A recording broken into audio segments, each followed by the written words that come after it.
السلام علیکم۔ سجدہ شکر بندگی اس ذات واجب کے لیے جو رب العزت ہے، رب الذوالمنن ہے، رب العالمین ہے، پروردگار، پالنہار، ترقی کی منزلوں کی طرف لے جانے والا، کتاب ہدایت کا عطا فرمانے والا۔ درود و سلام صاحب حبل المتین، سید العرب والعجم، سید البشر، سید الکونین صلی اللہ علیہ وسلم پر، جناب ختم رسول پر ہزار بار درود اور ہزار بار درود اور بے شمار درود۔ ناظرین کرام، دین زندہ تو ہم زندہ کی ایک اور قسط لے کر بندہ احقر و کمتر نور احمد آپ کی خدمت میں حاضر ہے۔ آج لب کشائی کا عنوان ہے توبہ۔ توبہ کی قبولیت سے کبھی مایوس نہ ہو، کیسے ہی بڑے بڑے گناہ ہو گئے ہوں۔ توبہ سے اپنے نفس کو پاک کیجئے اور خدا سے پر امید رہیے۔ مایوسی کافروں کا شیوا ہے۔ مومنوں کی تو امتیازی خوبی ہی یہ ہے کہ وہ بہت زیادہ توبہ کرنے والے ہوتے ہیں اور کسی حال میں خدا سے مایوس نہیں ہوتے۔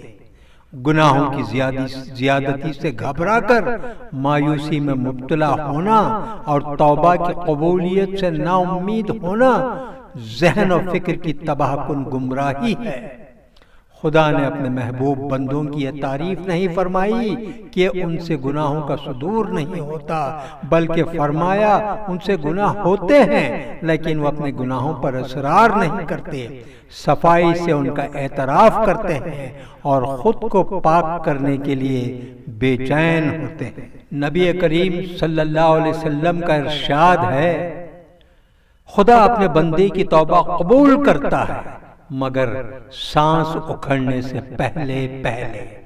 یہ ترمذی شریف کی حدیث ہے۔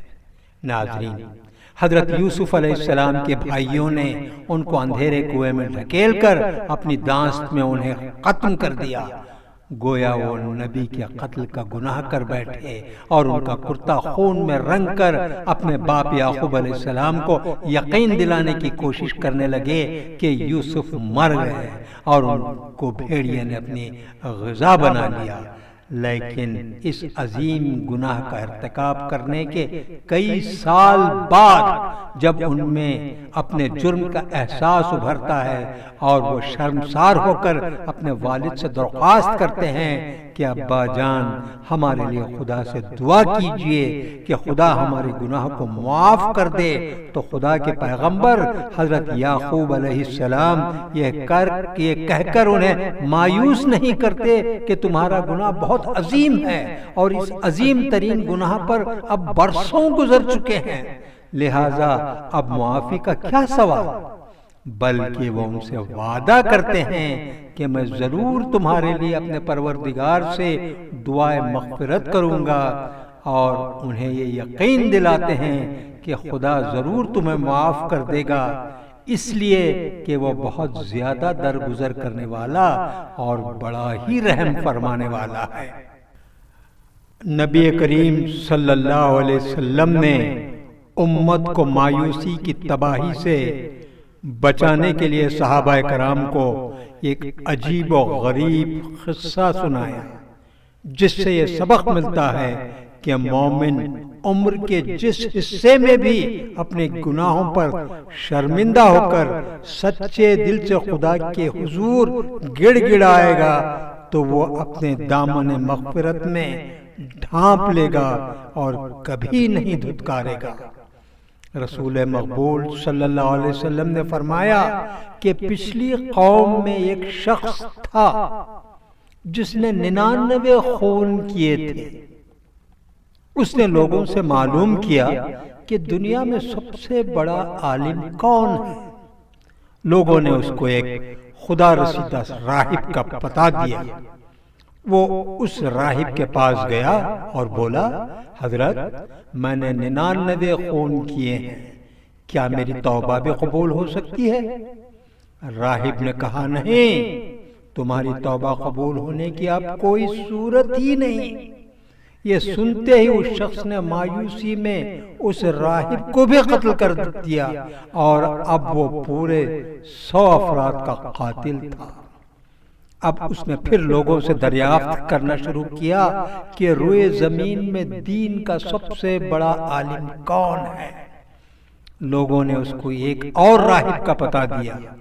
اب وہ توبہ کی غرض سے اس راہب کی خدمت میں پہنچا اور اس کو اپنی حالت بتاتے ہوئے کہا کہ حضرت میں نے 100 قتل کیے ہیں، یہ بتائیے کیا میری توبہ قبول ہو سکتی ہے اور میری بخشش کی بھی کوئی صورت ہے؟ راہب نے کہا کیوں نہیں، بھلا تمہارے اور توبہ کے درمیان کون سی چیز رکاوٹ بن سکتی ہے؟ تم فلاں ملک میں جاؤ، وہاں خدا کے کچھ برگزیدہ بندے خدا کی عبادت میں مصروف ہیں، تم بھی ان کے ساتھ خدا کی عبادت میں لگ جاؤ اور پھر کبھی اپنے وطن میں لوٹ کر نہ آنا، کیونکہ اب یہ جگہ دینی لحاظ سے تمہارے لیے مناسب نہیں، یہاں تمہارے لیے توبہ پر قائم رہنا اور اصلاح حال کی کوشش کرنا بہت مشکل ہے۔ وہ شخص روانہ ہوا، ابھی آدھے راستے تک پہنچا ہی تھا کہ موت کا پیغام آ گیا۔ اب رحمت اور عذاب کے فرشتے باہم جھگڑنے لگے۔ رحمت کے فرشتوں نے کہا یہ گناہوں سے توبہ کر کے اور خدا کی طرف متوجہ ہو کر ادھر آیا ہے۔ عذاب کے فرشتوں نے کہا نہیں، ابھی اس نے کوئی بھی نیک عمل نہیں کیا ہے۔ یہ باتیں ہو رہی تھی کہ ایک فرشتہ انسان کی صورت میں آیا، ان فرشتوں نے اس کو اپنا حکم بنا لیا اور وہ ان دونوں کے درمیان کوئی فیصلہ کر دے۔ اس نے کہا دونوں طرف کی زمین ناپو اور دیکھو کہ وہ جگہ جہاں سے قریب ہے جہاں سے یہ شخص آیا ہے، یا وہ جگہ یہاں سے قریب ہے جہاں سے اس شخص کو جانا تھا۔ فرشتوں نے زمین کو ناپا تو وہ جگہ قریب نکلی جہاں اس شخص کو جانا تھا، اور جاتے ہوئے راہ میں فرشتہ رحمت نے اس کی روح قبض کر لی اور خدا نے اس کو بخش دیا۔ ناظرین، یہ بخاری شریف کی حدیث ہے۔ صرف خدا کے حضور اپنے گناہوں کا اقرار کیجئے، اسی کے حضور گڑ گڑائیے اور اسی کے سامنے اپنی عاجزی، بے کسی اور خطا کاری کا اظہار کیجئے۔ عجز و انکساری ہی انسان کا وہ سرمایہ ہے جو صرف خدا ہی کے حضور پیش کیا جا سکتا ہے، اور جو بدنصیب اپنے عز و احتیاج کا یہ سرمایہ اپنے ہی جیسے مجبور اور بے بس انسانوں کے سامنے پیش کرتا ہے تو وہ پھر اس دیوالیے کے پاس خدا کے حضور پیش کرنے کے لیے کچھ نہیں رہ جاتا، اور وہ ذلیل اور رسوا ہو کر ہمیشہ کے لیے در در کی ٹھوکریں کھاتا ہے اور کہیں عزت نہیں پاتا۔ اسی موڑ پر آج کی یہ بات ختم کرتے ہیں، پھر ایک موضوع لے کر آپ کی خدمت میں حاضر ہو جائیں گے۔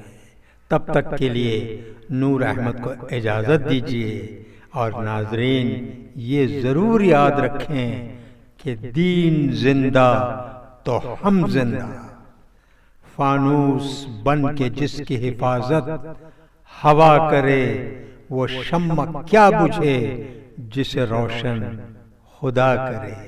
اللہ حافظ۔